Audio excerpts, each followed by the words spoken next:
Before we dive in, a quick shout out to the community that makes this possible. This show is brought to you by the You Run Podcast Network, a space where everyone is heard, loved and welcomed. To support the creators and find your next favourite show, please visit yourunpodcast.com. You want to die tonight? Late at night, I tune into your show, where you talk horror with a unique flow. Your voice is like sirens, draws me in, as you pick apart movies on murder and sin. Scott and Mark set the scene. I hang on every word lost in the screen. Your passion for fear is contagious enough. You make me believe in Mark's fucking long roundups. You run podcast, horror movie review, sharing facts and playing games too. Your words paint pictures of darkness and dread, leaving me grinning long after you fled. You run podcast. You run podcast. Nobody trusts government. They don't trust government, and they really, frankly, they shouldn't. We don't keep our word on anything. They really don't. Hello and welcome to the You Run Podcast. My name is Scott. My name is Mark. And we are the only interactive horror movie review show where you pick the movies, you review the movies, you get involved in games, and you can call us, leave voicemails. This is your show. We're just here to, I don't know, grease the wheels and allow it to happen. We have a wonderful show ahead of us today. We're going to give you a review of a very well-loved movie that me and Mark kind of went, meh. We're going to dive into the best bits we like. We'll give you a brief synopsis first, but then we're going to dive in really deep. So if you haven't seen it, please do not listen, because we're going to spoil every single bit of it. We'll scatter some facts throughout. After that, we're going to do our roundups. We're going to do some interactive features like 3-word review. We're also going to play a game which I come up with on the fly about 18 minutes ago because our guest has had to bail on us because of other commitments. We are hoping to get her on again soon, but for tonight, it's just me and Mark. The best way it can be, in my opinion. Fuck these guests. No, she will be back on. It's just nothing personal against her. I'm just saying. Yeah. The thing is, when we have a guest, you're decidedly more tense and more. I'm not more tense. I just have to be more engaged and aware. But like this, when it's just being you, it's clockwork, man. It's minimal effort for me and it's enjoyable, you know. But like, I actually have to try when I've got guests on and stuff, and like act like I'm interested, which obviously I am interested, but you know what I mean. This is just easy. I don't have to try. Let's just keep it like this. The topic of today's episode is 1988 John Carpenter's classic They Live, which everyone seems to adore. I've not watched it in years. It was a first watch for Mark. I think we're going to have some choice takes on this that are going to upset members of the horror community. I'm just glad me and you are on the same page this evening, because I was worried, and especially considering this is a Carpenter movie as well. Most people are expecting me to be on point here and championing everything that man does. But if you listen to the show regularly, you'll know I'm not a massive Carpenter fan, barring his work on Halloween. He done Halloween and The Thing, and vampires. everything but this. Everything but this. Okay, I kind of like Prince of Darkness as well. In the Mouth of Madness is pretty good. All right, okay. He has a good filmography, but he has a few bloopers, and I'll be honest, I think this is one of them. Yeah, I'm kind of with you.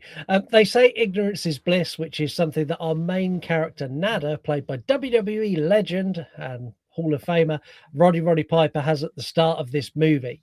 It's also something that he loses quite quickly after discovering a special pair of magical sunglasses that he can see the world as it really is. Advertising is control, products, distractions, to ensure compliance. The biggest, richest, and most influential people are now working for big bucks by the invading alien species. who are visible also through the magical spectacles. What follows is a fight to save the city / the world / the little part of the town he's in. Trying to save them from misinformation and greed and free the minds of the human. This film is held in such high regard in the community. I kind of understand why, but it doesn't mean I have to love it. I think the concept is a lot of fun. It's very easy to draw comparisons with the corporate world that we live in today. And I'd argue that this is more relevant now than it was when it was released in 1988. I think the vast majority of the effects work is really good. Like it's directed well. It's John Carpenter. Like it's not badly directed. That being said, it has some serious pacing issues. It has a 35-minute brawl in the middle of the movie that is there for no other reason but John Carpenter wanted to watch Roddy Piper wrestle up close. I was here. I'll be honest. I really like that scene. Overall story, I think, is poorly fleshed out. While we get the gist of it, there's no real deep diving into anything. Everything's very surface level. Unlike The Thing, where it's really deep and meaningful, this is very much like, yeah, aliens are bad, rich people are bad, consumer bay. That's it. Let's have a fight scene. I didn't hate it. I quite enjoyed my watch of it. It was fun. It's an excellent commentary on the world we live in. I think it's dated badly. I think the performances and the production quality don't hold up to other movies in Carpenter's library and other movies of the time. I think there are movies like Videodrome and Society that do this concept much better. It's good, but not great. I'm going to give it a 3 out of 5 and wait to get lynched in the comments for this episode. Nice score, and a fair score in my opinion as well. For me, I'd found this to be very outdated, not just in terms of its movie making prowess, but just purely based on the fact that, given the world we live in today, none of us need sunglasses anymore. I think what really disappointed me the most about this film is how strongly that this movie starts out. And Carpenter is clearly showcasing what he does best, which is building tension, building mystery, and leaving you in a position of uncomfort. It very quickly takes a left field that I don't feel Carpenter is all too great at. Delivering satire mixed with humor, mixed with almost comedic level sci-fi elements that blend together in a way that makes it feel spoof-like almost for me. It was disappointing to see how the back half of this movie paid off what I found he did very successfully at the beginning. Once we kind of get past that I come here to chew bubblegum scene, it all just felt lackluster in my opinion. I have no issue with his direction, and I think he implements some really amazing techniques here, especially for the times that he made this movie. And I like the contrast of when he had the glasses on, everything was filmed in black and white. That was really cool and stylistic. Especially just the whole black text on white background as opposed to what we're used to seeing, which is constant distraction. He utilizes that side of the storytelling really well, but it just didn't execute it in a way that I feel the story had the potential to lead to. I'm not sure on the impact of how this movie was received in 1988, whether this was as groundbreaking as the reputation seems to uphold it to be. But for me, #1 in the box office when it was released, and then it disappeared out of the charts rapidly after that because everybody had seen it. I don't know. I wouldn't go as far as to say it was a disappointing watch, but it was a very underwhelming watch given the reputation that They Live seems to hold within pop culture today. And I guess that's probably more a case of people clinging onto the idea of its concept as opposed to the actual overall execution of the movie. I'm not going to score it as highly as you. I'm going to give it a 2.5 out of 5. And I know that's going to upset a lot of people, but purely based on my enjoyment of the movie, it just wasn't where I thought it should be. There were so many elements about this that I feel Carpenter missed a mark on. And that really let me down by the time the credits had rolled. I can't see my score changing on this episode, I'll be honest with you. But let's No. dive into it and see. Yeah, I can't see mine change. I think we're going to be there or thereabouts all the way through. Like, don't get me wrong. Like, movie's got some real high points, but it's got some points that I just kind of went, and I don't know. Like you say, I don't know if this is the fact that because it is so on the nose to how we live now, and everyone has got their sunglasses on now. I'm looking at it going, yes, the government are bad. Yes, billionaires are bad. Yes, everyone's out to make you just do as you're told. Yeah, like everything is set up as a distraction to prevent you from real world problems. You know, it's a tactic that's used over and over again. And I think the implementation of social media and the fact that you can't hide from anything like you used to be able to, i.e. celebrities and fucking the royal family, for instance. Prince Andrew, off to prison. Yeah, do you know what I mean? Like, you used to be able to get away with whatever you wanted because the world was so disconnected from everybody. But now everybody is connected to everybody, you know, and the people have a bigger voice than the news platforms do. You know, you only have to rally up a voice on social media and it will get more of a reception than any primetime news channel ever would, you know. And I just don't think there's any escaping that kind of shit these days, you know. And 9 times out of 10, it's not a case of what somebody has done now. It's a case of what they did back in the day that comes to haunt them, you know? Yeah. So you can't hide under the cover of darkness anymore, people. We live in a world where everybody knows everybody's business. You know, I'm just a small guy from Yorkshire, and the reach we have on this show, it worries me. I did shit. Do you know, there are times when I put like a reel out or a TikTok out and it starts to pick up traction. And there's moments when I look at that reel and I go, I had one the other day, 700,000 people saw that reel in 2 days. And I'm looking at it going, that is fucking insane. There are 700,000 people who've seen my face. They've seen the backdrop behind me. They know a little bit about me. And now there's a portion of those that have then gone and looked at like other things I've done. Like that to me is insane. It blows my mind. It is. Yeah. It is wild. It is wild, really, when you think about it. And what's scary about that the most is we are one of those people who are very isolated by that situation. I mean, me more so, because I don't think of it from that perspective. You know, I'll get traction on something that I've done, or it'll blow up, or it'll reach a certain amount of people. And the idea that they're then going off and talking to somebody else about something that I've done just blows my mind. Because for me, once I've done it, I've forgotten about it. Yeah. Same as, you know, it's like it's almost as if it never even happened, in my opinion. But it leads on to such an impact. I'm not saying I'm an impactful person by any stretch of imagination, you know, but I'm just saying like the butterfly effect from something that I've created or I've done or we've done or you've done as a person goes on to spread as far and as wide as it does. Just it blows my mind on so many levels when it happens. Yeah, and with social media now, it's not like it spreads in your town. It's not like a rumor that you kissed a girl on a Saturday night. This is something you've said online that's then gone global. You've got people in America, you've got people in Canada, Australia talking about shit that we've done. And that to me is just like mind bending. The thing is, I reckon I know less people in my vicinity than what I do based on the reach that's happened through this experience on social media and the podcast. And that is wild. I agree. Well, let's dive into a break before we dive into They Live. Also, Mark, you get to get excited. New ads. We're in a new month, so new ads for you. You get new songs to dance to. Here we go. Oh no, but that means we don't have the one that I really liked. There'll be one in here you'll like. Don't worry. Here we go. I hope so. Yo.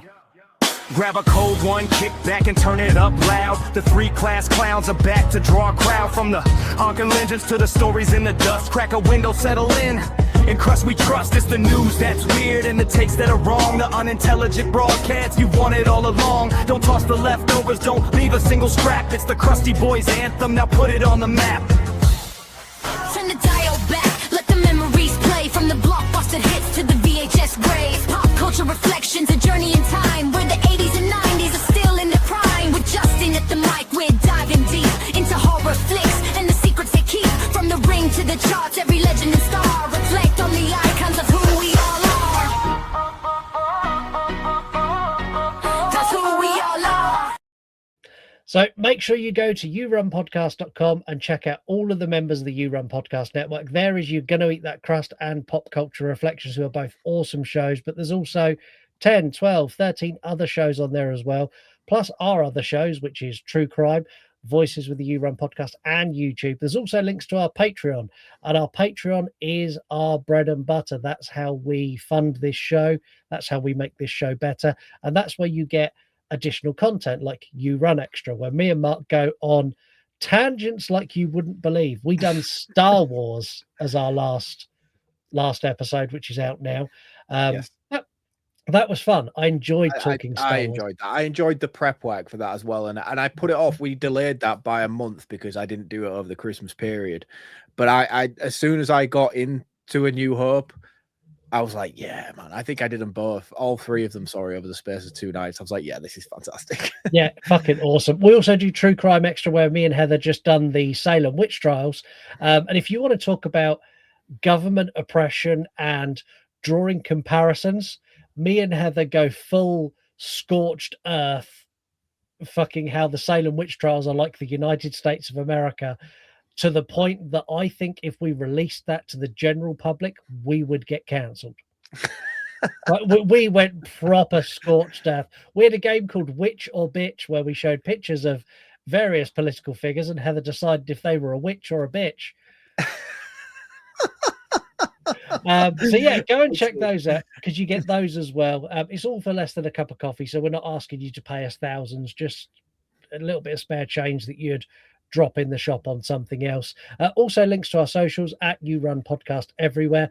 If you follow us on Instagram, you get to vote in the polls and choose the movies that come on this show. Hopefully you'll choose something slightly more entertaining than They Live, but hey, the choice is yours. Let's dive into this. I want to start with the opening shots of this movie. I think John Carpenter had a little bit of a man crush on Roddy Piper. The opening segment is Roddy Piper walking for like 6 minutes. Yeah, it's a very John Rambo-esque. The only difference is he has the highest waisted Levi jeans I've ever seen in my life in this movie. Like, there is just pure crack for 90% of the movie. That's how we wore them. I've purchased Levi's. I've owned Levi's. That looks like the most uncomfortable shit I've ever seen. Nobody wears their jeans that high. No, I'll have to dig out a photo and release it. I've got a pair of Levi's that I done the whole sit in the warm bath. I done it in the Levi shop. I bought them ages ago. So you sit in the shop in this heated, like bubbly tank, and it basically shrinks the jeans to your legs. Honest to God, I need fucking talcum powder to get in and out of them. They are so tight, but man, they Someone look should great. probably let you know that skinny jeans are not a thing anymore, though, to be honest. I'm telling you, when they're on, my ass looks fucking amazing. Hides all the sins. Oh, what a sin of pop culture is skinny jeans, honestly. Yeah, I still wear them. Oh, dude, we can't be friends anymore. One thing I found really bizarre, Roddy Piper's married. He was married when he done this. He refused to take his wedding band off and made John Carpenter shoot around it. Yeah, but he didn't. I noticed it in multiple scenes in the movie. Yeah, which, like, for a wrestler who, let's be honest, at the time he was just a wrestler, this is his first big role, to turn around to John Carpenter and go, no, I'm married, dude, that's not coming off. Like, John Carpenter must have gone, what? It kind of works with the script a little bit that he still has it on, because we don't know anything about this guy other than him being a wanderer. But yeah, I noticed it numerous times in the movie, and the fact that I even noticed it because it felt left field of the plot made me think, oh, he's got a wedding ring on. Yeah, I like this opening. I like how he comes in. I like the fact that he's just a down on his luck guy who's left another town, and he comes in and he does what you and me would do. The first thing he does is tries to find a job. Where did he go? What was that building he went to? Was that the bank or a job? It was the bank. It looks like a bank. I think it was a job center, and they were like, we got nothing for you. Yeah. And straight to the construction site, where we meet, is it Keith Davis, who was the guy from The Thing. The Thing. Who in this is not as good as he is in The Thing. He's not as good as he is in The Thing. In fact, this is probably the worst I've seen him in any movie, and I don't think that's anything against his performance. I just think that's the character that was written for him. Usually he has a really impactful presence when he's on screen, but here I didn't get that from him throughout. No, he's very much a side character as opposed to in The Thing. He's a side character, but he's a side character with purpose. In this, he's just there. He's just and even to the point where we get to the end and he's no longer there and we don't know why he's no longer there. You're just kind of like, oh, he's done now. All right, fair enough. Well, no, we do know why he's not there because the girl killed him. Yeah, we don't see her kill him. We just see her pull a gun on him and just as if like she's going to keep him as. I expected her to come onto the rooftop with a gun to his head, but she just strolls up on her own. I'm like, well, where's he gone? I'm not being funny. I've just seen him fight for 45 minutes with Roddy Piper. He's no issue disposing you. Yeah, we'll talk about that fight at length because the lengths they go to in that fight to injure each other is that's how I imagine if you and me ever lost it and really went for it, that's the level of depravity that I would go to hurt you to win. Yeah, I've had a fight like this with my best friend. I'm sorry, mate, I do have another friend outside of you. And we had this full full bust up like that, where it was one of those where like you're hitting each other relentlessly, but you're giving the other opportunity to calm down, and then you go again because you're just determined to be the winner of the situation, but you don't have street fight rules. You kind of have to be like, okay, I won that round, take a moment and we'll go again. It was a full one of those, man. It was brutal as shit, to be honest with you. In fact, I've been in numerous fights and that was probably the most messed up I've ever been because of the intermissions. Because you had a minute where you sat down and went, okay, give me a minute. Right, let's go again. Yeah, man. Yeah, it's relentless. But yeah, I really like this. I like the fact that he gets a job. I also like the construction work and the guy who runs it. Is like when he finishes his shift where he's shirtless and incredibly muscular. He's like, you don't sleep here. He's like, I know. I was like, I don't think you should be talking to this dude like that. Like, look at him. He could literally rip your arms off and beat you to death with it. You're like, you don't sleep here, get the fuck out of here. And this is where Keith Davis is like, oh, well, I know a place. And Roddy Piper's like, cool. And then he lets him leave and he just follows him. And he's like, why are you following me? He's like, well, I just want to like see where you're going. I don't walk with you until I know you. I'm like, you're fucking weird, man. Yeah, but it's trust, man. It's trust. You can tell from the off that he doesn't trust him. And rightly so. He doesn't know this dude. Why would he trust him? No, but there's a difference between trusting someone and walking in an open environment in a city next to someone. Yeah, I know what you're saying, but I think the message of it was the fact that Roddy is a mistrusting dude, and rightly so. Roddy Piper is you, isn't it? I wish he was. I wish I was built like a silverback like he is. Maybe his outfit choice with high-rise jeans could be looked at, but other than that, and the mullet as well. To be honest with you, I reckon I would probably have stuff like a mullet nowadays if I could. Yeah, I think you would suit a mullet as well. I think I would proper rock a mullet. Do you know? It was a thing like a couple of years ago, wasn't it, where everyone just started having mullets again? Yeah. I think I would do it. In fact, I don't even think, I know I would be rocking a full Lethal Weapon, Mel Gibson, Curly mullet right now if I could. Bit business in the front, party in the back. Davis takes him to, I don't know what you'd call this. It's like a refugee camp. Yeah, it's like a shanty town where I don't even know, like some people there are homeless, some people have jobs, but there's not enough housing. And they're all sat there and like they're watching TV and you keep getting the preacher come through as like, they're coming to get, like he's trying to deliver a message. I'm like, I'm watching it. I'm going, this is weird. It reminded me of Street Trash. It had that kind of vibe to it. Yeah. It felt trauma-esque in a way, very much so. Yeah, it really did. And they're kind of just like milling around in this camp. And the guy who looks after the camp, who, I don't know, he's like, he's almost like a social worker for the homeless. and he keeps running over into the church, and Roddy Piper with his like untrusting eye, it's like, why is he going in the church? I have to go and find out. And goes being nosy. Would you go and I don't know why I asked. Don't ask me that question because you already know the answer. Yeah, like I watched this with Lisa, and when he went into the church, I was like, why? Like, you've got yourself a job, you've got somewhere to stay, you've got a bed, you've got food. Why go fucking digging around his shit that's got nothing to do with you? Exactly, though. But this is the thing, mate. It's not a case of it's got nothing to do with you. He needs to know that shit. It is everything to do with him for that reason. Well, yeah, I kind of guess so. Like, I would have to know. I would have to know what was going on, what they were doing, how many people were inside. Like, these are all the things I would be thinking immediately. I wouldn't give two shits. Like, yeah, you see, this is why you die first every time. No, I don't die first because I haven't gone being fucking nosy. I survived longer. You get fucking bulldozed immediately in this movie. You're there snoozing away in your fucking shanty shack, mate. The police arrive and you're flattened like a pancake. Wow. Whereas I'm rocking around in a fresh pair of Ray-Bans shooting aliens. So he finds the glasses and he finds like, we'll call them the resistance. He finds the resistance talking about the he doesn't find the glasses yet, does he? No, he finds the boxes but doesn't know what's in them. I do like the way that they're doing all that, because for me, I've never seen this movie.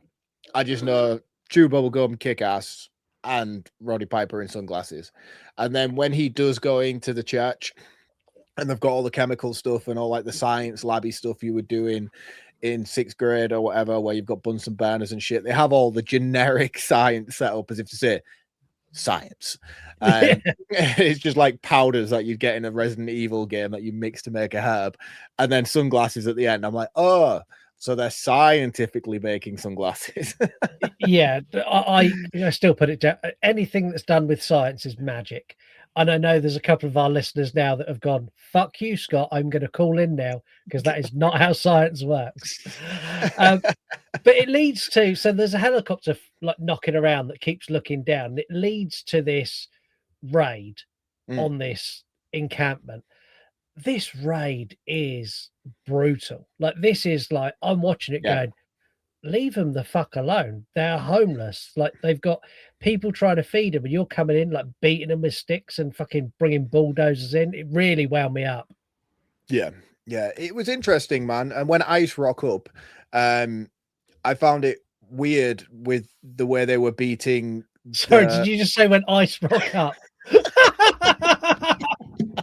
It went straight over my head.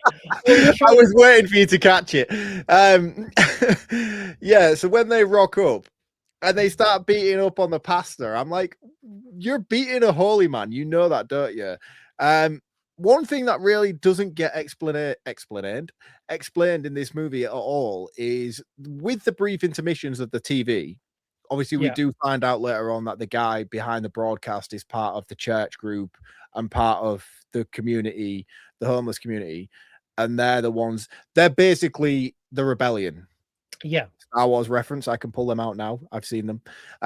They are the rebellion. And I didn't get the scene where he's speaking through the TV and he's saying what he's saying, but the preacher is also outside almost relaying everything he's saying. And then I thought, oh, well, he's part of the group, so maybe he knows the speech. However, the weird thing about it was when the static interruptions were coming in and out, the preacher was also feeling the static interruptions with his relaying of what the speech was. So I was like, what's that lead to?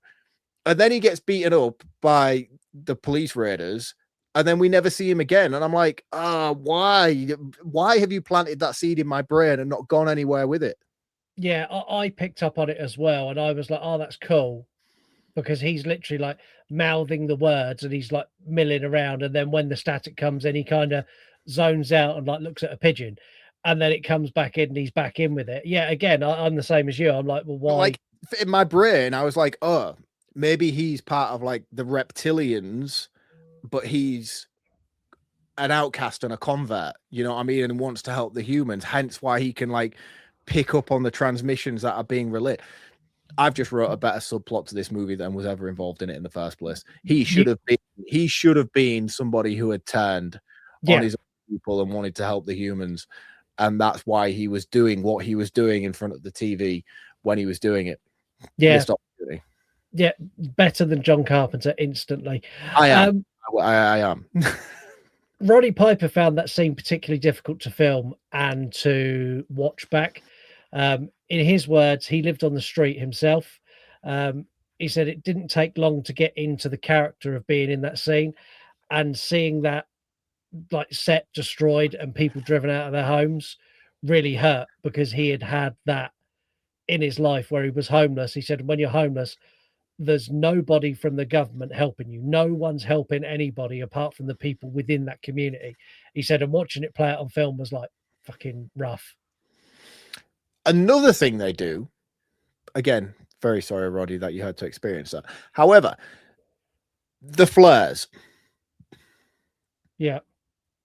Dramatic effects or tactical?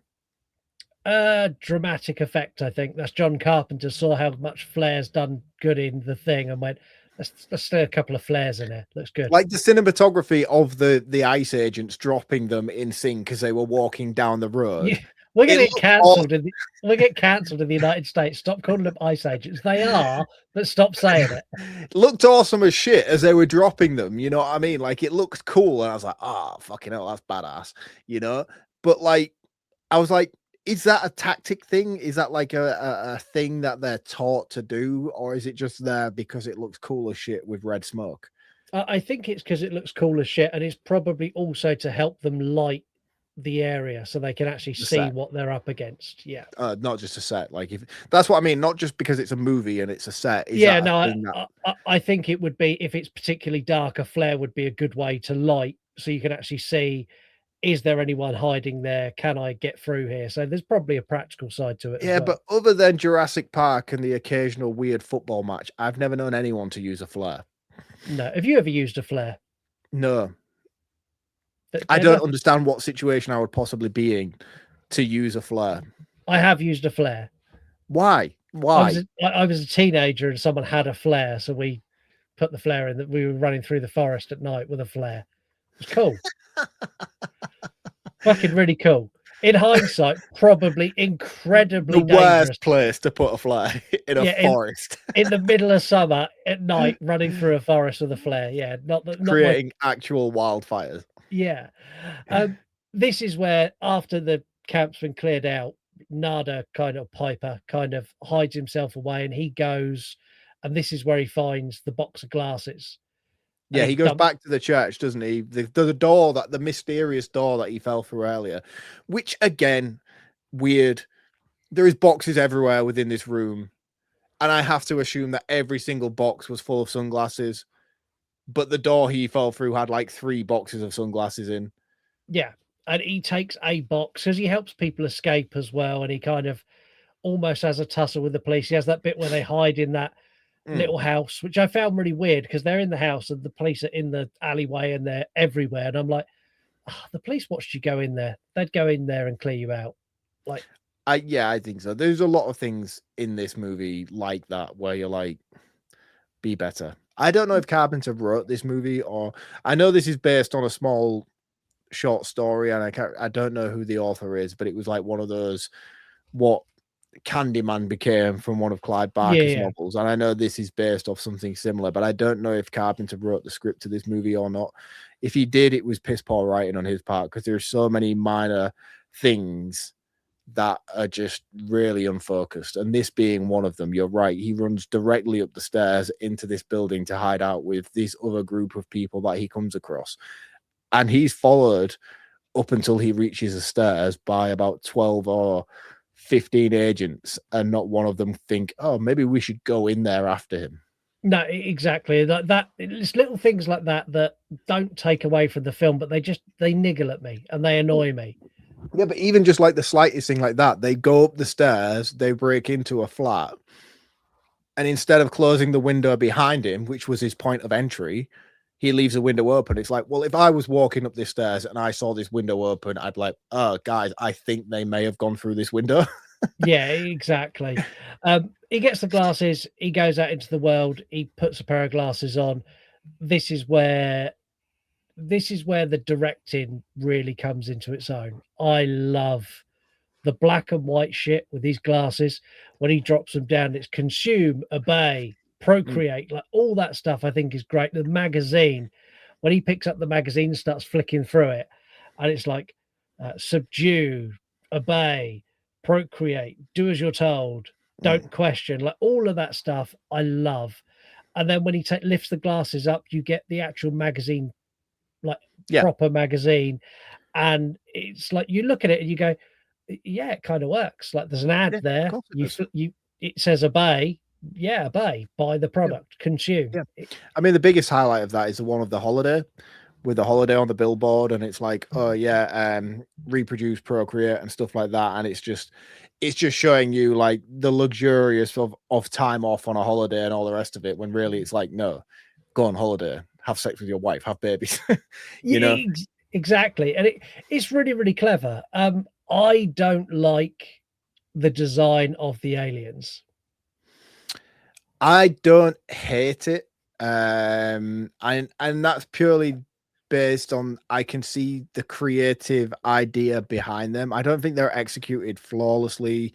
A lot of them do look like masks. But that's one thing that I feel like the black and white elements of this sunglasses side of things really helps, because Carpenter incorporates a lot of CGI in this movie, which, let's be honest, was not ready for it in 1988. But what he does is he does it in a way where it's themed around very 90s, 60s sort of sci-fi movies, Yeah. and flying saucer-esque kind of stuff. And I think that works massively in his favor, in my opinion. But to go back to your original point about the design of the creatures themselves, I actually quite like the design of the creatures. I think they look really, really good. They have aged poorly.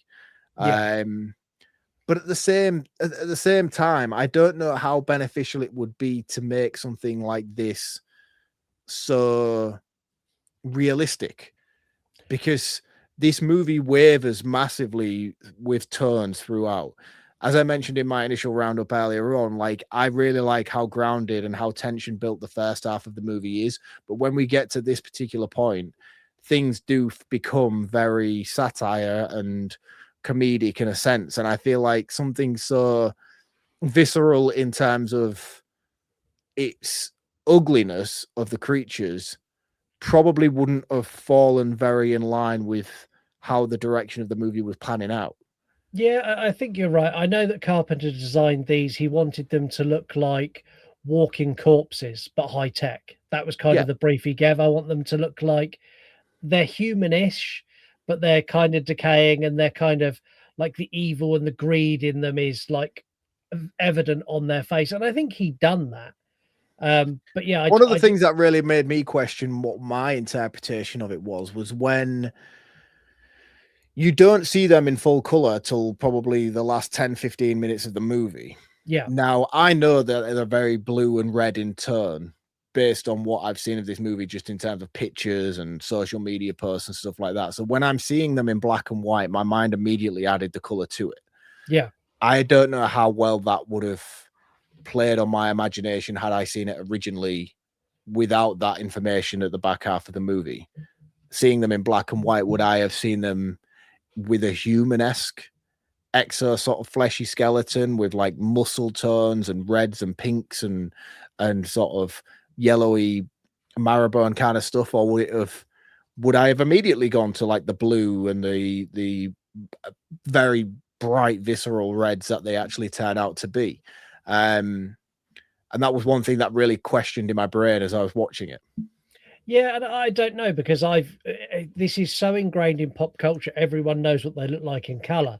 So I think it'd almost be impossible to say to someone, here's a black and white photo, what colors do you think they are? But at first watch would have been like, oh, are they? Because even when I watched this for the very first time, I was aware of what they looked like. Yeah, you're aware of the color palette of these particular creatures, which is wild because you don't find that out till the end of the movie, really. Everything is black and white. And it was Yeah. just one of those where like my mind immediately just put the colors to them there and then. And I just questioned whether I would have done that without that information. Yeah, I'm not sure. I probably wouldn't have. I'd have made him green or something. From here, Piper goes like mental. Like he has that moment in the grocery store where he's like, you ugly bitch. And she's like, what? And then all of a sudden she's like, oh fuck, you can see me. And then gets on her James Bond watch, like, yeah, I've got one that can see me. It's freaking me the fuck out. And then he just starts killing people. I'm like, what? What are you doing? One thing I will say for Piper in this is his acting in this is actually really, really good. Yeah. And I would like compare him to like The Rock and John Cena level wrestler to actor kind of stuff, because his mind just falls out of his eye sockets and you can see it, you know, and the actions that he commits and the way that his brain processes all of this stuff felt genuine. I was like, yeah, man, you're losing it and you are going off on one, and I am not questioning anything about it either. Yeah, I love he has a complete meltdown. He kills a couple, he runs away, gets the policeman who pulls him over. He goes And he full pulls- 5 stars on GTA is what he does. Yeah, he pulls the gun on the policeman and then like looks through the glasses like, I'm gonna let you leave because he's a human, not an alien. He's like, but you need to go now. And the policeman's like, do you know what? I don't want to die today. So cool, you have fun. Bye-bye now. And just fucks off. I like that a lot. Yeah. Yeah, and that happens quite a few times throughout the movie as well, where he's like visualizing who's won and who's not, and who he lets live and who he doesn't. And that's one thing that I like, that incorporates almost like the way that you have familiars, you know, in vampire lore and stuff like that. Yeah. That kind of falls into place slightly, whether they're aware of it or not. We get that familiar-esque kind of stuff happening here, and it worked really well for me, especially with the guy we see later on from the camp. Yeah. But we'll get to him when we get to him. There's a lot we need to talk about before we get there. We need to talk about this next. I have come here to chew bubblegum and kick ass. And I'm all out of bubblegum. Cool. The line is cool as shit. It's just a bizarre moment. He literally walks into the bank, has a look around, is like, yeah, I've lost it now. You're all going to die. And starts popping off his gun and trying to kill him. And like, I like the fact that the aliens have this moment of like, oh fuck, he can see us, and they're like running for their lives and like ducking cover as explosion. Like they're behaving the same way a human would behave if someone starts firing shots at them. And I really like that. It made them more humanized, as opposed to like none of them pulled out a ray gun and fought back. And the thing that I like about it, into comparison to something like Mars Attacks, you know, they're very much incorporated in society. You know, they have an elite status of, we have a VIP card to Epstein Island, but they don't necessarily distinguish themselves from anybody else, you know? No, we're going some weird places tonight, aren't we? What else would you expect on a movie like this? I'll be honest with you. Yeah, like especially later when we get the room of billionaires. Yeah. Yeah, when they get to Trump Tower at the end. It's the Epstein conference. Like, it's like, what the fuck? But yeah, I really like all of this, and I like the fact that he tries to convince Davis. Like Davis meets him in an alley after he's had a fucking massive shootout, and Davis is like, there, and he throws him some money. He's like, how fucking awesome, right?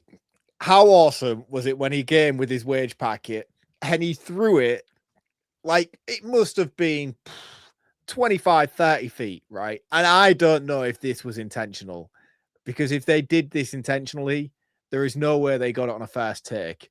And he threw him the wad of cash and it landed in the box. I was like, there is no way you could make that shot again. Yeah, awesome. Really, it was either really cool. It needed to fall at his feet and it landed in the box, and Carpenter was like, that was cool as shit, we're keeping it in. Or they purposefully reshot it until he managed to land it.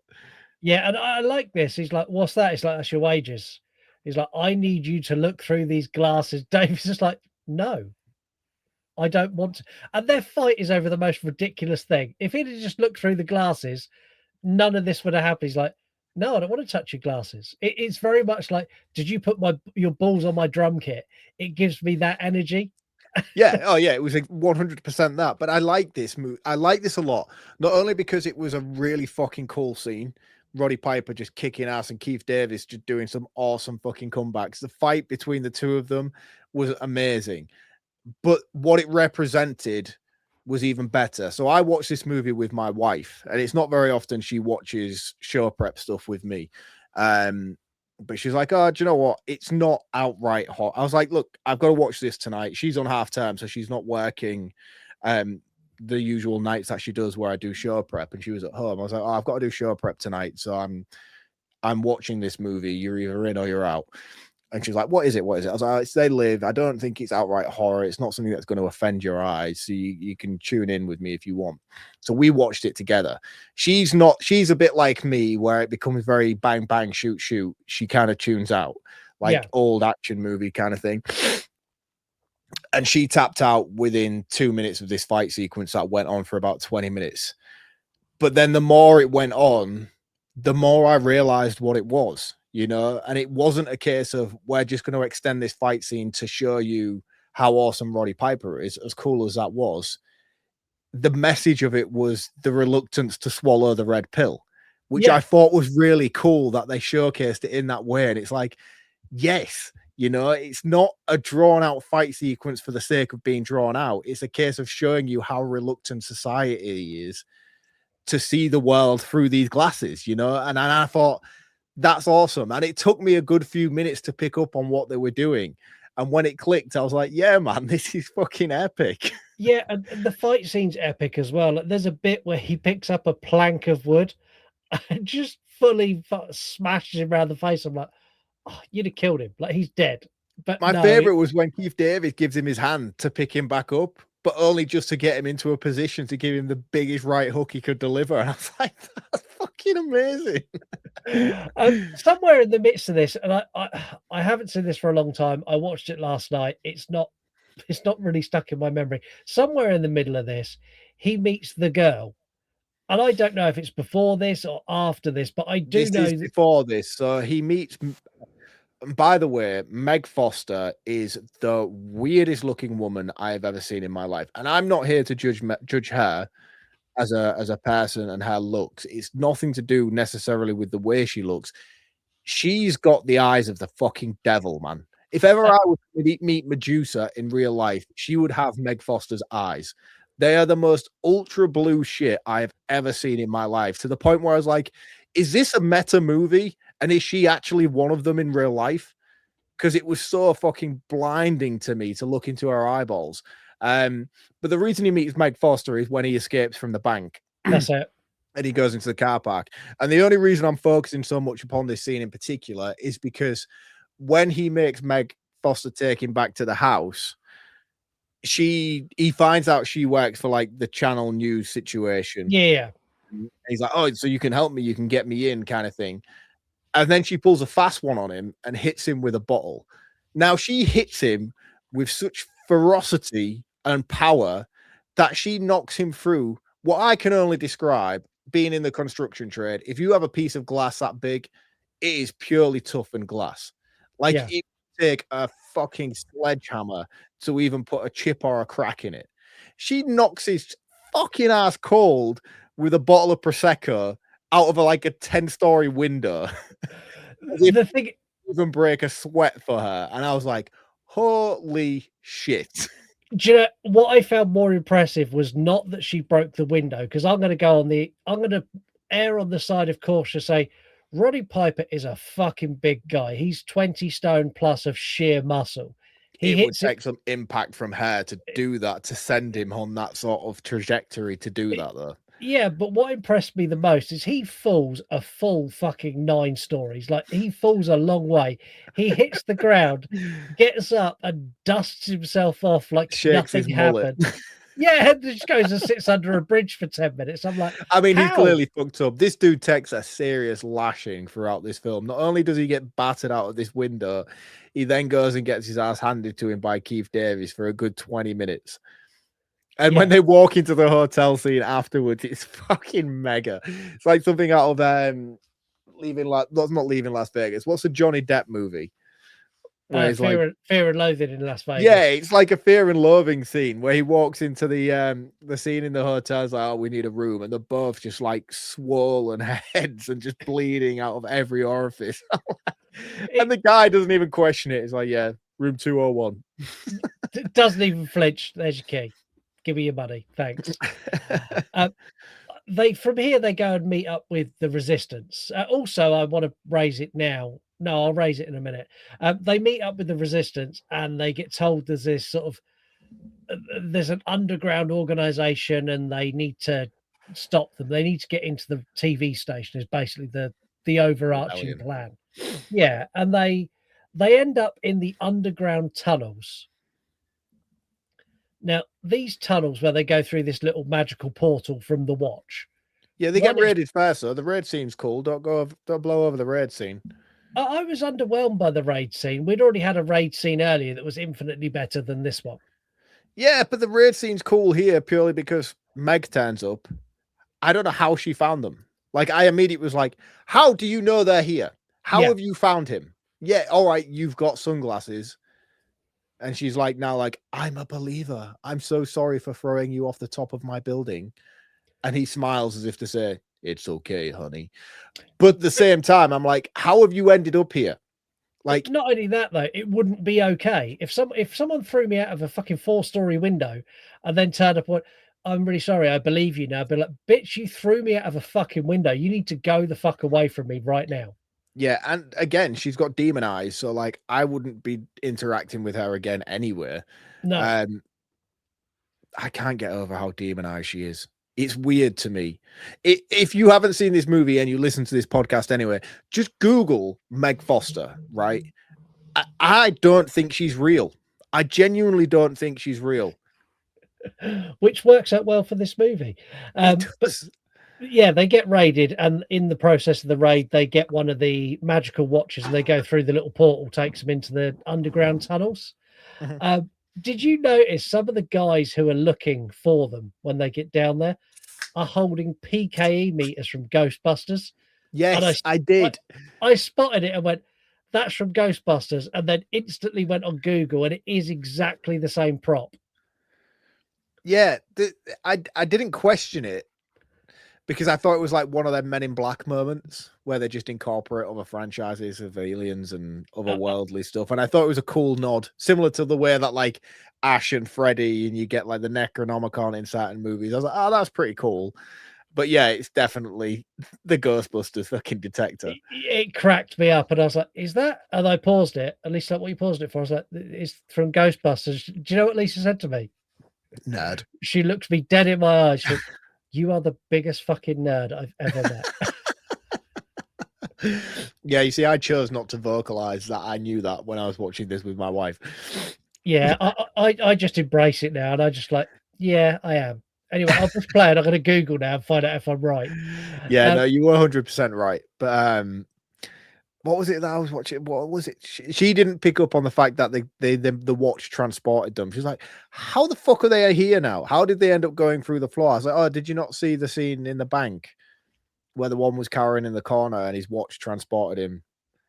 She's like, oh, yeah. No, I missed that bit. I was like, yeah, this is why we don't watch movies together.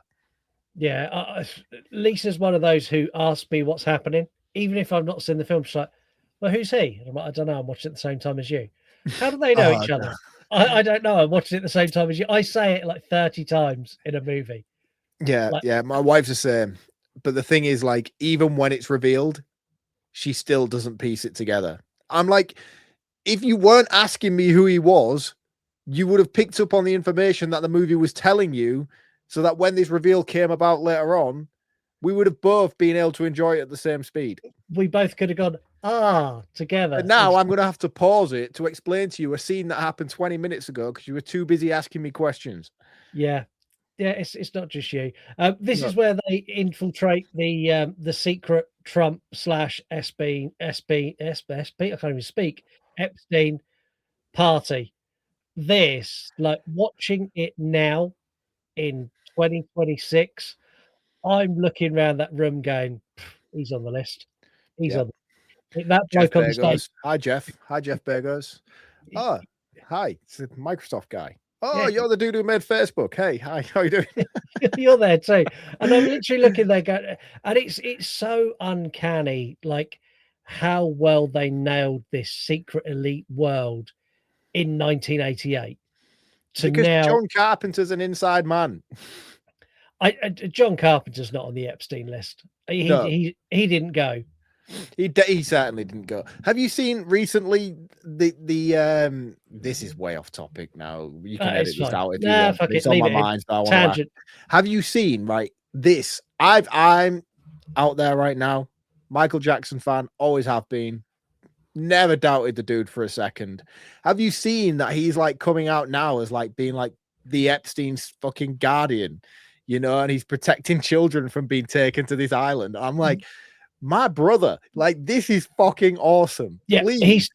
he's taken them to Neverland to keep them away from the fucking pedos and gets accused of being a pedo. I'm you know what I mean? I'm like, and they've obviously clearly smear campaigned him for doing so. And I'm like, oh, this is epic. Please tell me there is truth behind this so we can clear this legend's name going forward. Yeah, and the thing is, we won't dive into it because we don't get political on this show, but fuck me. What I've seen of the Epstein files and the comments from certain governments going, well, everything could fall apart if we put them all in prison. Well, maybe that's what needs to happen. Put them all in prison, let it all fall apart and build it up from the ground up again. Start again. Definitely so, man. Definitely so, man. It's scary. It's scary, really, to think that we're living in a world controlled by these people. And for one second, I don't think business-wise, these people... this is really fucking going off topic, but I'm just going to dive into it because I can't be asked anymore anyway. And I've had a few beers. It's wild to me that we're living in a world where I don't think that these people necessarily are bad at their jobs. And this is...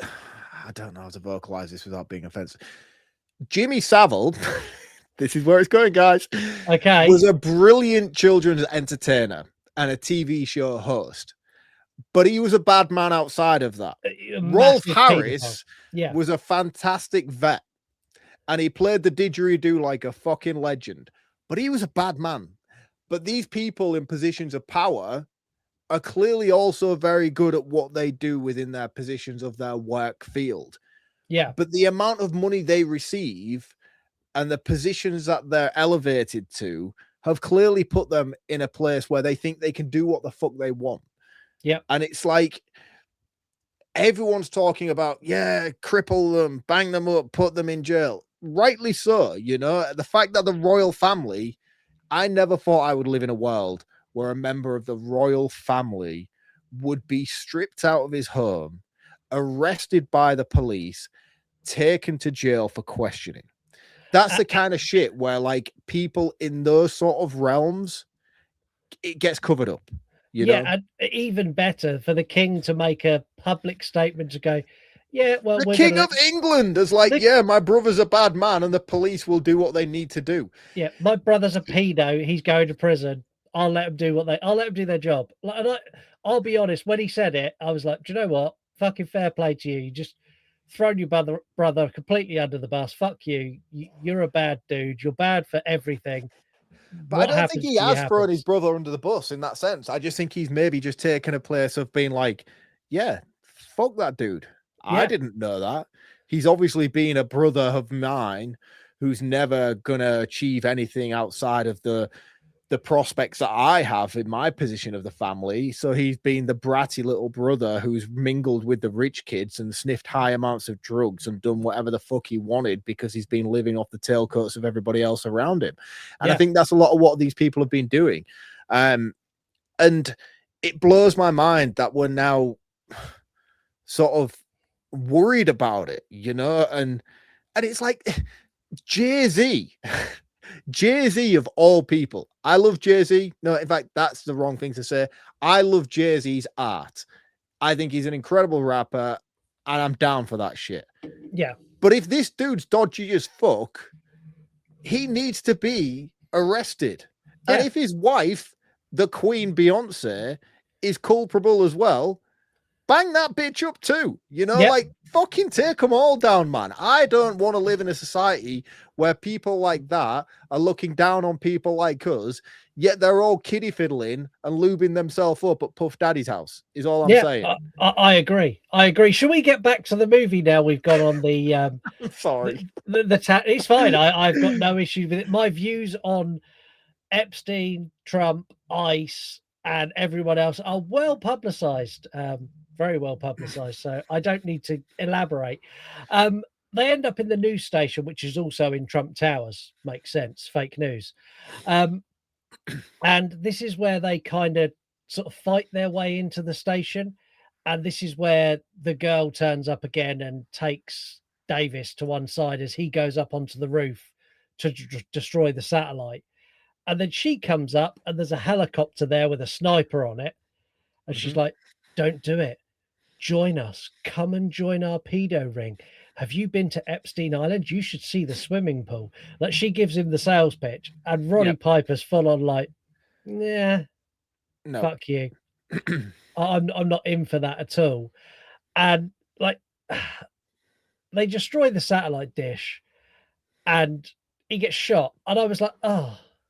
Which is basically like a cloaking system for their pretentiousness, if you will. Yeah, but like before that's revealed, because we get that reveal like straight after, but he gets shot and he does like the middle finger as he's dying, which is like, yeah, fuck the establishment. Also, him and John Carpenter both had long conversations about how they both hate authority. And even if it's the slightest challenge from authority to them, whether it's a studio or whatever, both of them instant are like, no, fuck you. Prime example, Roddy Piper, when he wanted to do this movie, went to Vince McMahon, who's also a corrupt, perverted billionaire who owned WWE, and said, I've been offered this. Is he a bad man, is he? Vince? Oh, massively so. He's in a sex trafficking scandal of his own that he run through WWE at the moment. This is what I mean, man. You get that kind of money and you think you can do what you want, and you clearly well, this is the thing I was saying earlier. You could before the world was so interconnected. Yeah, but you can't now. No. But yeah, Roddy Piper went to him and said, look, I've been offered this movie. It's with John Carpenter. I want to do it. And Vince went, no, give me 5 weeks. I'll get a WWE production horror movie and I'll put you in that. And Roddy Piper went, no, I'm getting the chance to work with John Carpenter. I'm going to say it slowly, John Carpenter. So I'm going to do that. And Vince went, if you do this, you walk out that door and you leave your contract here. And Roddy Piper went, okay, bye. And literally just binned off WWE, went and done this movie. And when he come back, he went to another wrestling company and wasn't back in WWE for like 5 or 6 years because he was like, no, I'm going to do what I want. You're not going to tell me what I'm doing. Fuck you. I'm in charge. Yeah. And like that, I thought was awesome. It's wild, isn't it? You know, when you get to that point in your career of how puppeteered it all is, you know? Yeah. I'm self-employed. I could never work for anybody ever again in my entire life because I have the freedom to do what the fuck I want when I want. I'm not self-employed, but I've worked my way into a position within a company I work for where I am. You don't do shit, mate. I am pretty much in a position where I go, look, I'm doing this today, and they go, okay, cool. Prime example, today I rung my boss at 10 to 3 and said, I've had enough today. I'm finishing at 3. And he went, yeah, no worries, have a good weekend. Like that's where I am. But yeah, the reveal at the end where like it turns off the signal and they're all seen, all the way through this, I'm like, this is an 80s movie. I've not seen a single pair of tits all the way through. And we do see boobs at the end, yeah. Yeah, the closing shot is a woman who's riding a man, full on boobs. She goes, then she looks down, she's like, and like that cracked bit, like this reveal where the whole world's like, oh fuck, my hairstylist is a freak. Like that I thought was really, really clever. I feel like given the instance, I'd kind of be into it. Yeah, I think I probably would. No. He's the alien, isn't he? Yeah. But yeah, if it was the other way around, I'd be like, I was going to say, yeah. If it was the other way around, I don't think I would be disgusted by it. I'd be like, I'm here now. We may as well complete this and then we'll talk about it afterwards.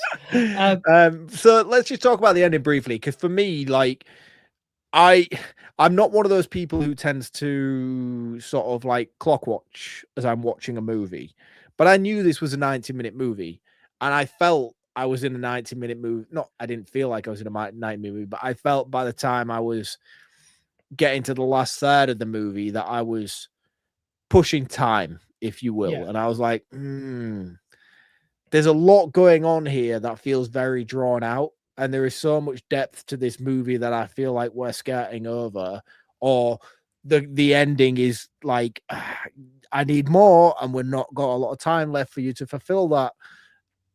This movie just fucking crucified it worse than anything I've seen, I think, because this bit on the top of the tower where he blows the radar and dies, if you will, and all we get is the fact that they're then revealed. I was like, no, this is not how you wrap this story up, like you're a movie that's focused so heavily on your message and what you're trying to be, and you've fallen into sci-fi action so easily that you've forgotten the original premise of your story. How are you possibly going to wrap this up? In essence, it turns out that they don't, No.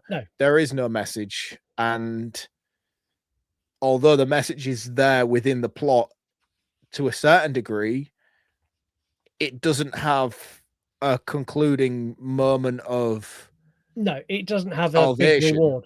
No, there's no it doesn't. reward. It doesn't have the payoff, and John Carpenter doesn't write movies with the intention of making a sequel.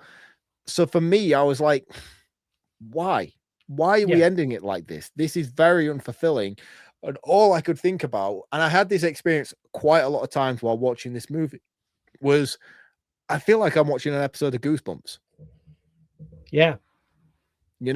Like it feels very, very self-contained, childlike, anthology-esque moments that I'm not going to get that satisfying ending that I need. I'm just going to get that weird cliffhanger where the theme music's going to be more impactful than the revelation itself, and that's the momentum I ended up finding myself building up towards, and I got it, and that's exactly how it ended. It didn't give me that was really insightful, like the message was very clear. It just got to that point where it was like boom, boom, boom, boom, boom. Yeah. Yeah, and I'm the same as you. Do you know one thing I found out after the fact that I thought was really interesting is Roddy Piper was like not the first choice, and the list of I think Roddy Piper done an excellent job. I think he's a really good actor in this. He really gives that role what it needs. I'm going to go through some of the other options. There's a lot of them, so just say yes or no. Alec Baldwin. I read somewhere that he was supposed to be the original pick, but no, I'm glad he didn't. Michael Biehn. Yes, Michael Biehn would have been a great fit for this. Jeff Bridges. The dude can do no wrong. But again, no, you're gonna struggle to get me past Michael Biehn now, because he would have been perfect for this movie. Okay, there's lots. You need to literally yes or no. Bruce Campbell. Okay. Yes. Tom Cruise. No. Harrison Ford. Oh, there's a world I could see that based on what I've just seen in the original Star Wars trilogy, but again, no. Roddy over Harrison. Mel Gibson. Yes. Tommy Lee Jones. No. Michael Keaton. No. Christopher Lambert. Yes. The Highlander. Stephen King. Sorry, Stephen Lang. No. Dolph Lundgren. No. We're getting into the ones. There's going to be lots of yeses now. Michael Madsen. Yes. Bill Paxton. Yes. Ron Perlman. Ron Perlman wasn't great until he got really old. Anything prior Blade, Ron Perlman wasn't very good. So I'm going to say no to Ron Perlman. Arnold Schwarzenegger. It would have been a very different movie entirely, but I could see it working from his perspective. Sylvester Stallone. No. Patrick Swayze. Yes. Jean-Claude Van Damme. No. And Bruce Willis. Again, yeah, I think, yeah. But it's like, it's really hard because all of those ones on the back half of that, I was more thinking about what they kind of represent with their roles. Yeah. You know, like if it's a Jean-Claude Van Damme one, it's very forgettable. It's straight to DVD. There's a few fucking splits in between. He would have done Arnie would have been like, I feel like if Arnie had done this would have been on a similar sort of wavelength to Total Recall and the Running Man kind of thing of his filmography. Mel Gibson would have been cool, and it would have very much suited his persona in the world we live in today. 100%. Mel Gibson, everyone slammed him a couple of years ago when he went, Hollywood's a paedophile ring and I'm going to expose it. Everyone went, shut up, Mel. And now everyone's like, no, we're really sorry, Mel Gibson. You were right. But yeah, all of those were considered before Roddy Piper. So the fact Roddy Piper even got this is a fucking miracle. Yeah. Like, I've not seen Roddy Piper in anything outside of this. Has he done films outside of this? He's done a couple of bits, but nothing you'd particularly write home about. I'm pretty much done on this. I'm going to keep my score as it is. It's a 3 out of 5. It's good, but it's not great. How about you? My score's staying the same. Again, there's a lot of things that I like about this movie, and I don't want anybody to come at me and be like, you bashed on They Live. I didn't bash on They Live, but there's glaring things without this movie that need addressing. I enjoyed it for what it was, and I enjoyed the experience of having now been able to say I've seen They Live. It's not a movie that I will watch again, and it's not something I'm going to prioritize adding to my collection of physical media, because I see this pop up a lot of times and it holds a very, very high stamp duty. And for me, it's like, I don't need it. I don't want it. We have voicemails. Let's, we need something that just goes, you got mail, without getting copyright striked. It was easy as that. You just need that. You got mail. Yeah. Let's fire. Here we go. Hi guys, so I'm coming to you with a listener request because I'm fed up of one of my favourite franchises getting bashed for their recent efforts, and I think they're just totally amazingly brilliant films. I've yet to see the third one, so hopefully I get to do it very soon and you guys will do it. And that is The Strangers.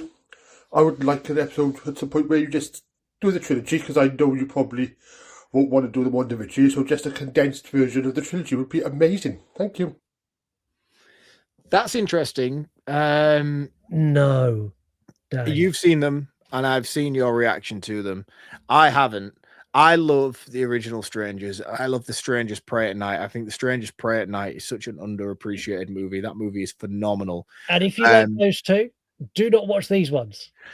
Right.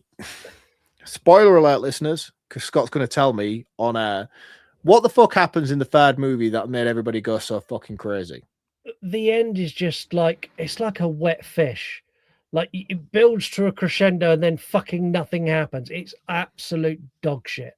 Is there nothing justifiable throughout the trilogy that's worth talking about? Because the original was basically a reproduction, if you will, that Rennie Harlan made of the first movie.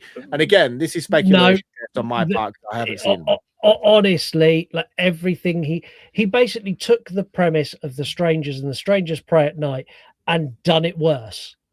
How did this get greenlit for a trilogy, but they're questioning whether to do a next 28 Days Later movie? I have no idea. The decision making by some of the characters in this is like, you look at them and go, I know, like, as a trope, people in horror movies make bad decisions, but fuck, you are fucking stupid.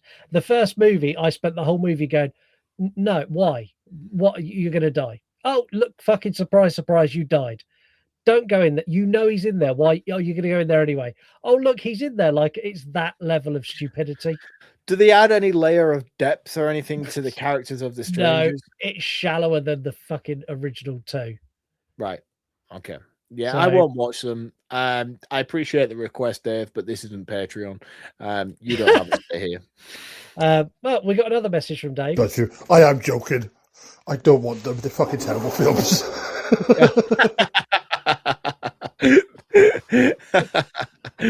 Brilliant. Yeah. Right. Let's keep rolling. Ooh, that 28 Years Later episode. That was a good one. It's quite fun hearing you and Mark argue again. First of all, Scott, you went very hard on that. I know I wasn't much a fan the first time I watched it. But Mark, you made all very good points, and I think you stood up for the film very well, and everything you said was completely correct. Scott, I do believe you were having a little moan about Aaron Taylor Johnson's Scottish accent, but he's not meant to be Scottish in it, he's just a northerner.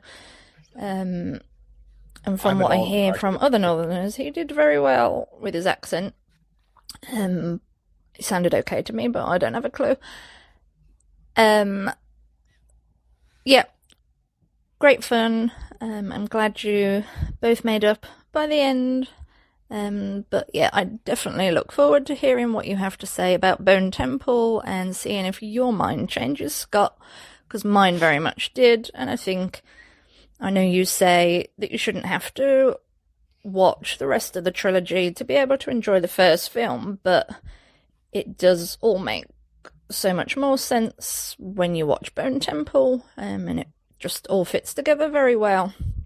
And I really do hope that they do a third film. Also, I think the only thing that I really didn't understand in 28 years later is when they did the Boots music, which I do like, but I agree, I wish the original score had been in there, because that was so scary. But there's a lot of flashing imagery and flashbacks to like black and white stuff like war, and there's these masks that they keep showing, and when they're looking at the zombies in like the dark and it's all red and their eyes are bright, I didn't get why any of that was in there. It felt very out of place, but I am rewatching it right now, so we will see how I feel about it now. Keep up the great work, guys. Spoiler alert, our opinion doesn't change much after her rewatch. She spoke to me after. Yeah, see, Bone Temple, it softened my opinion slightly on 28 Years Later, but Bone Temple's a good movie. 28 Years Later, I didn't think was a good movie. We're not going to dive into it again because me and Mark are not going to argue tonight. Oh, come on, man. It's fun when we do. Yeah, I like the way that people are like really invested in the blowout. And to be fair, that was the most heated I think things had gotten between me and you in quite some time, to be fair. Yeah. And I was very passionate about it. And it was genuine. I don't want anybody for 1 second thinking that we were just fabricating the situation. No, it was the most genuine, frustrating conversation me and Scott have had in some time. And I still stand by my reasoning that I think 28 Years Later is a really good movie.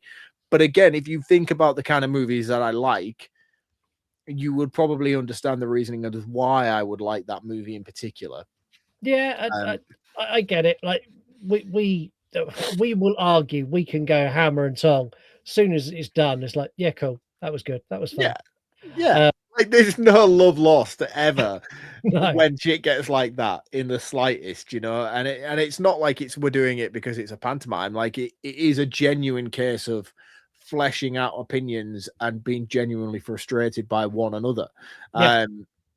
But yeah, that was heated. That was heated to the point where we both kind of off air had to say, we're all right though, aren't we? You know, like, yeah, I know that was rough, but we're all right, aren't we? We're still good.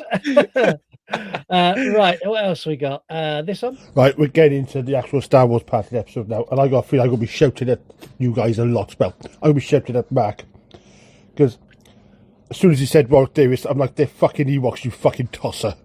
And pretty much the same as you, Scott. I just know this is going to be a painful episode. I know he comes around and loves it. It's going to be fucking painful. Yeah, no, you were like, oh yeah, they're like little Wookiees. They're like the same as Chewbacca. I'm like, no, they're Ewoks. You're like, yeah, well, Chewbacca's an Ewok. I'm like, no. No, I questioned the supposed, as far as I was aware, they were the same. Yeah, they're not. I wasn't claiming to be like, yeah, well, he's the same and that's the same. And like, why is he different? I was like, I understand it as a perspective that they're supposed to be the same based on information that I've received. Why is he genetically modified? I wasn't saying I was right in my opinion. I was questioning Why is there a difference? But now I'm educated on that, David. I understand a little bit more. And if you want to know all about that, you can go to our Patreon. That episode's up now. It's Star Wars: The Force Destroyed Us. We have one more message, which is this one. Question for Scott. Did you start releasing episodes on a Tuesday just so you can say, see you next Tuesday at the end of every episode? I am so glad somebody has picked up on that bullshit. It has taken... It wasn't the only reason. I feel like it was. I feel like your juvenile level of humor, you have shifted the entire calendar of the year just so you could do that. Well, last week, I think we'll give it away is last week you done it. And Only I because laughed. you completely forgot to. And I was like, he's not going to do it. Yeah. Like, he's built it up and done it for this long, and he's not going to do it. Yeah, but that's not the sole reason, but it may have a contributing factor. Like I said at the beginning of this episode, I come up with a game on the fly, and it is a game we have never, ever, ever played before. Like, it's you do this, you build it up, and then you drop Broken Spirit intro music. No, we've never, ever played this. This is going to be cool as shit, provided it works. So it's a game called Mark Can See the Bullshit. Right. You are going to take, well, as you are the conspiracy theorist expert of the show, you're going to take the role of Roddy Piper. Yep. And you are going to be able to see through the statements that I'm going to say to you. For example, if I said, we're more than a team here, we're a family, you would say unpaid overtime. Or if I said, why would I say unpaid overtime? Because you're seeing through the bullshit that I'm telling you. So I'm saying, right, okay. So another one, if I said, I can't meet you there, I've already made plans, you would say, can't be fucking bothered. Oh, mate, this is a level of thinking I don't know if I'm sober enough to do. I'll be honest with you. I'm hoping. I thought it was a really clever game. So no, it is. If you'd have hit me with that sober at the start of the episode, we would have been on for a flyer. But we're a few beers deep now. Let's try it. We had creative differences. I don't get the game. So you need to say what's behind. Like, we had creative differences is the message I'm putting out to the world. What's the real message? What happened? Mark was right and Scott is wrong. Okay. It's not just a remake, it's a love letter to the fans. We fucked it up, but we're going to attach this to the title. We really pushed the boundaries with our shoestring budget. Any excuse will do. Okay. Scariest horror film of the year. It never was. I'm such a huge fan of your show. Thank you for having me on. Why have I just wasted 2 hours of my life? It's more a reflection of self than it is a horror movie. The world is a shitty place, but at least we can attach something to it. See, I'd have just gone simply with as made by A24. That was better. VHS hunt time. Mark has been unhappy with let's take a punt on the VHS hunt. So after him being verbally assaulted for a couple of months, I decided it was time to give him something special and give him something and make him feel appreciated on the show. So are you ready, Mr. Mark? I'm always ready. Okay. Here is the new intro to the VHS hunt. He's the king of the spool, the lord of the stack. If it's on magnetic tape, there's no turning back. From the floor to the ceiling, he's a mastermind hoarder, keeping analog alive on the edge of the border. Rewind, rewind under the static flip. It's Mark, VHS from the crypt. Nice. I like that. That's cool. I might have that as my ringtone going forward, I think. That'd be cool. You should have that, and I should have you run podcast. It's going to be really weird when we're next at For Love of Horror, I'll be honest with you. So, yeah, what are you showing us? I'm excited. as I've always said with this, it's one of those where like I want to try and showcase what I have, but it would be very easy for me this week to fall into just showcasing a John Carpenter movie because, as I've said, I've never seen They Live. I don't own it, and in all honesty, it's not something I'm probably going to want to buy to the collection. I don't feel it really meets the criteria of outright horror movies, and it brings a very, very hefty price tag. And it's not one that I'm willing to justify paying for a movie like that I don't particularly enjoy too much.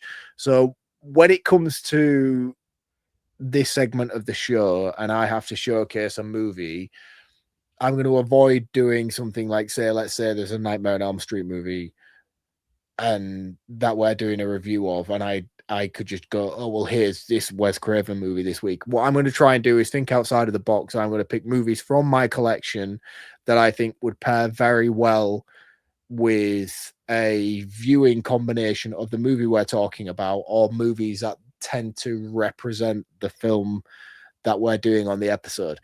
Okay. So this week, what I have gone for out of my collection, which I think would, in all honesty with you guys, the two movies I've put together here this evening for you, I will say are infinitively better than They Live. But I do feel like either of them would not exist without They Live. Right. Okay. However, combined together, they make the perfect pairing. So I'm going to go with the generic option first, which if you haven't thought about this movie when watching They Live, there's something wrong with you. And that is, of course, the groundbreaking The Matrix. Take the red pill, Neo. Take the red pill, Neo. I love The Matrix. The Matrix is an incredible movie. And I think this did something to cinema that really struggled to shake for a long period of time, to the point where Scary Movie had to fucking put the final nail in the coffin by spoofing it so heavily. But I still think we get bullet time in a lot of stuff. And bullet time is purely owed to The Matrix, let's be honest. It is. And it's also got some of the best lines. Do you know one of my favorite lines of any movie ever is in The Matrix? And it's Neo when he comes out of being like jacked on the chair and he turns around to Lawrence Fishburne and goes, I know Kung Fu. And Lawrence Fishburne goes, great, show me. Like that line that leads into that awesome fight is like, that's so cool. Such a cool movie. There's another reason that I've also picked this as well. We've just done Star Wars on the Patreon, and it's now been announced that Heather has the pick for the next Patreon selection. She does. We've done Lord of the Rings. We've done Star Wars. We've done some pretty heavy hitters. Heather, if you're listening, I would like to do this for Patreon on the next episode. Well, Let's do the Matrix franchise. You can negotiate directly with Heather, because on True Crime Extra, when we spun the wheel, guess who gets to pick the True Crime Extra topic? You know what I'm picking, because I've been trying to get it on for fucking months and months and months and years and years and years. So you know what case you're doing next. No idea. I can't remember what the guy's name is now. Okay. Well, you messaged me. What's that weird dildo guy that I was like, keep telling you and Heather to do? I have no idea. And if you can't remember, dildos galore on the next episode of True Crime, I promise you that. Okay, fabulous. So the next video that goes with this is The Faculty. How have we not covered The Faculty yet? I don't know how we have not done The Faculty yet, but the entirety of watching They Live, all I could think about was The Faculty and The Matrix together, sandwiched, Jill sandwich. These two movies are basically They Live in essence. So check them out. These are fantastic movies, by the way. If you haven't seen either of these, definitely watch these over They Live. Yeah, I agree. That's a hot take. Like, no, it's not at all. It's definitely not at all. If you had to put me in a dark room and said you can watch They Live or you can watch The Matrix and The Faculty, you know which door I'm picking all day long. I'm with you. We're sat next to each other in that. I'm not going in to watch They Live again. Well, that is it for Mark's VHS hunt. His music is longer now, so he doesn't get played twice. Go and follow Mark. He's at VHS from the Crypt on Instagram. He's also at Reviews from the Crypt on Instagram. He showcases arguably the greatest collection of horror VHS. I would actually say anywhere in the world. His VHS horror collection is phenomenal. His review, it's out of hand. It's out of hand, mate. I'll be honest with you. It is, but it's awesome. So go and drop Mark a follow. And that's it for the VHS Hunt. That is also it for this episode. Do us all a favor, leave us a review somewhere like Apple or Spotify. Like us if we're on YouTube and you see us there. If we're on Spotify, leave us a comment. Do all those things. It helps bump us up charts. And at the moment, touch wood, we're having a very good year for chart positions. For some reason, we've slipped into the sci-fi chart as well, which I think this episode will help with. We've been number 1 for 3 weeks in a row on the sci-fi chart when we release our episodes. Number and one we in haven't film covered a sci-fi movie since Action October or whatever that bullshit fucking category you did last year. Well, no, me and Kate done Alien 3, so that got us into that chart. That got us in there. We've also been in the film interview charts for our interview with Robert Strange. Like, we've been like charting every single week. And the last week, so we're recording this 2 weeks away from when you hear it, but this week we have had the most amount of listeners in a 7-day period in the history of the show. Yeah. I was like, that's fucking awesome. So we are growing. I'm really, really pleased. Mark's really pleased. Well, he is. Well, I've only just told him, but he's really pleased. Yay. Yay for us. Please make sure you keep supporting us, help us grow. Go and subscribe to our Patreon, do all the wonderful things. And you have some homework for next week, which is go and watch Reanimator. Oh, we're doing Reanimator next week. Yeah. Awesome. Yeah. Again, great film. I love Reanimator. Yeah, I mean, I'm pumped for that as well. I really am pumped for that. That's one of those movies that I've seen more than enough times, you know what I mean? But like, I've never really, there's a lot of times when we cover movies on the show that I'm like, oh yeah, I like that movie.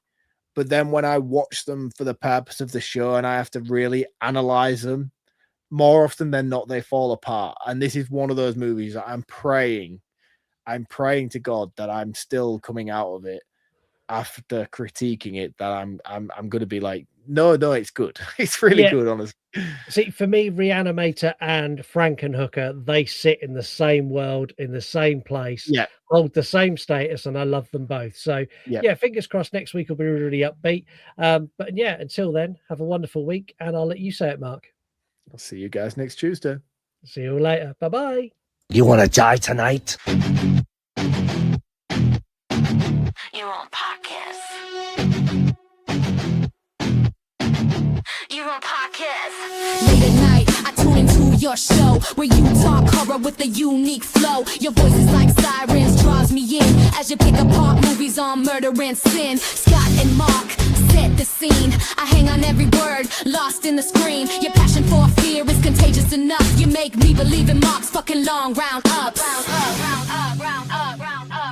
You're on podcasts, horror movie reviews, sharing facts and playing games too. Your words paint pictures of darkness and dread, leaving me grinning long after you fled. You're on podcasts.